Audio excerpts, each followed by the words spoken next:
sampai 12 HST baru 3 kali nyuntik. Kalau 1 hektar itu satu sak Yara Unik nggak habis ya. Misalnya dicampur dengan kalsium boron atau dicampur dengan ultradap itu bisa. Tumbuhan ini paling jangkrik, kemudian ulat yang sering oteng-oteng itu saja biasanya. Kalau di sini kan kutu-kutuan kurang. Masalahnya ini juga musim hujan. Assalamualaikum warahmatullahi wabarakatuh. Selamat pagi Mas Bro, bolo-bolo, kawan-kawan petani semangka dimanapun berada. Berjumpa lagi dengan Ayah TV.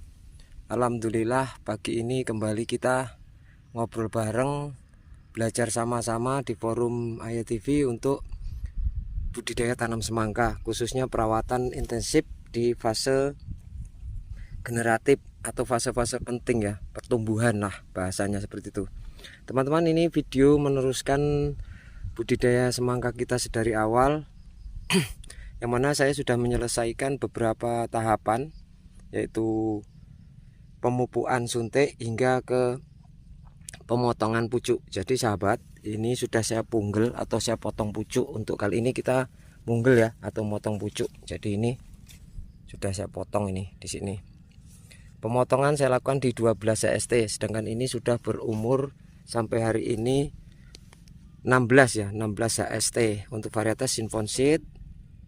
Jadi untuk video ini kita akan melakukan perawatan baik pemupukan, penyebraian maupun style dari lahan ini. Karena lahan ini lahan biasa kita lakukan bak single ya. Jadi nanti rencana buah di sini, kemudian bedengan di sini. Nah, seperti ini. Yang pertama yang akan saya bahas tentang pemunggelan atau potong pucuk. Teman-teman, kemarin yang varietas yang sudah panen kemarin kita nggak munggel atau nggak potong pucuk, dikarenakan memang waktu itu cuaca cukup ekstrim. Saya takut nanti banyak yang bundel. Lagi dia batangnya lebih besar-besar. Saya lihat posisi batang lebih besar, tapi ini batang pangkalnya kecil ya teman-teman. Nah, batang pangkalnya kecil ini kalau nggak saya punggel takut nanti nggak mau besar, walaupun nutrisi saya tambahkan. Saya takut nggak mau besar. Nah, itu masalah munggel atau topping pucuk. Topping pucuk bisa dilakukan ketika cabang atau calon-calon cabang itu minimal sudah ada 3-4. Bagusnya malah 5 cabang, maksudnya 5 cabang utama, kemudian di bawahnya sudah muncul 5 cabang-cabang baru gini ya, 4 minimal. Itu bisa dipunggel teman-teman untuk memperbanyak calon cabang lagi. Nggak dipunggal juga nggak masalah sebenarnya, nggak ada hukum resmi yang menyatakan munggel tidak munggel akan membedakan hasil. Itu tergantung kita sendiri.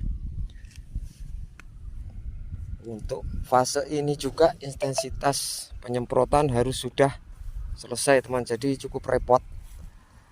Makanya untuk tahapan ini harus fokus benar-benar ya, ini juga keluar dana banyak karena selain merawat pokok juga merawat babakan calon buah.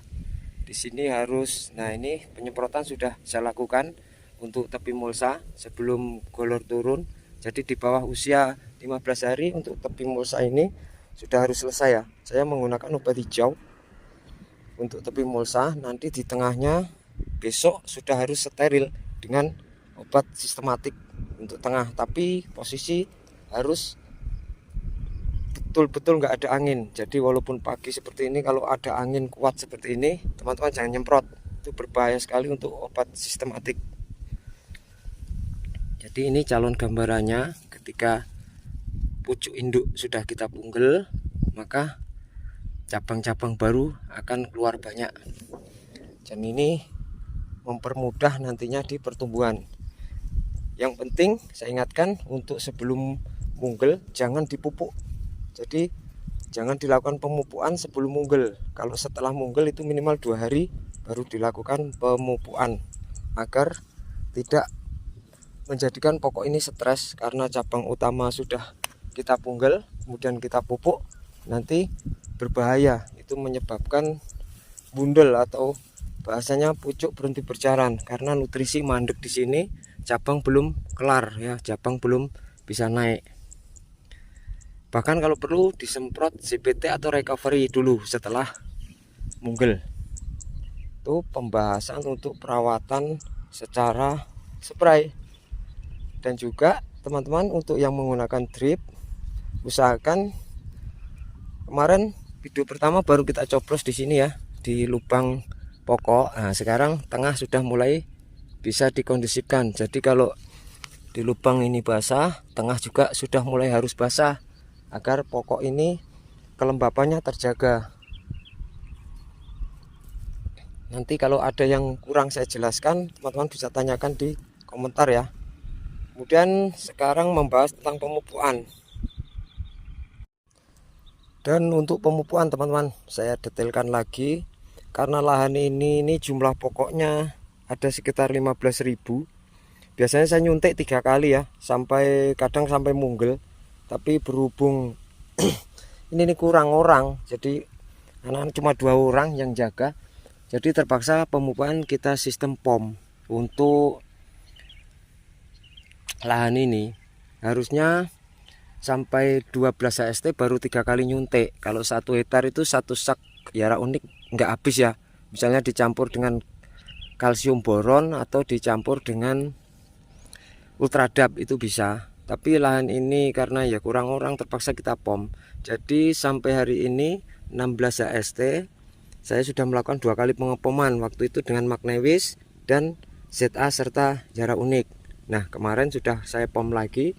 Untuk dosisnya kemarin saya tambahkan ya teman-teman. Untuk dosis pemupukannya, kalau biasanya sehektar itu 25 kilo, kemarin saya bagi 40 kilo untuk 1 hektar. Itu percampurannya imbang antara Magnewis, kemudian Yara Unik maupun ZA, masih tahapan itu. Jadi total untuk 1 hektar pengepoman sekintal 20 kilo teman-teman sekali sama nyuntik. Jadi itu tahapannya nanti teman-teman bagi sendiri, sesuaikan dengan pertumbuhan dari tanaman jenengan. Kalau lambat ya ditambahkan, kalau standar atau bagus ya tetap dilakukan seperti biasanya. Musim hujan ini sebenarnya nutrisi itu tidak terlalu banyak-banyak, nggak apa-apa ya Mas Bro. Yang penting teman-teman itu telaten dalam nyemprot. Masalah utama itu kalau pokok semangka di fase generatif seperti ini, vegetatif ya, masa pertumbuhan ini paling jangkrik, kemudian ulat yang sering oteng-oteng, itu saja biasanya. Kalau di sini kan kutu-kutuan kurang. Masalahnya ini juga musim hujan, jarang kutu-kutuan. Nah, pupusnya itu warnanya harus berbeda. Jadi hijaunya dia hijau lebih agak kekuningan, tidak seperti daun pangkal yang hijau tua. Jadi seperti itu kuncinya. Maka pupuk banyak pun nggak berguna kalau pupusnya nggak bening. Kalau pupusnya bening seperti ini, hijaunya hijau emas atau hijau muda, terus batangnya tidak ada yang pecah, normal, dipupuk sedikit-sedikit saja, yang penting rutin, insya Allah normal pertumbuhannya. Oke, saya kira hanya itu dulu untuk lanjutan video kali ini. Mudah-mudahan bermanfaat, yang penting jangan kurang air. Dan ini mulai melakukan pendiselan anak-anak. Nah, ini makanya pagi-pagi sudah saya suruh diesel agar tidak kurang air. Ini mulai melakukan pencoblosan, tidak hanya di sini ya, tapi di tengah mulai dicoblos. Jadi kebutuhan airnya tercukupi. Oke, nanti kalau ada pertanyaan bisa teman-teman tanyakan di komentar ya Mas Bro, bolo-bolo. Mudah-mudahan sukses.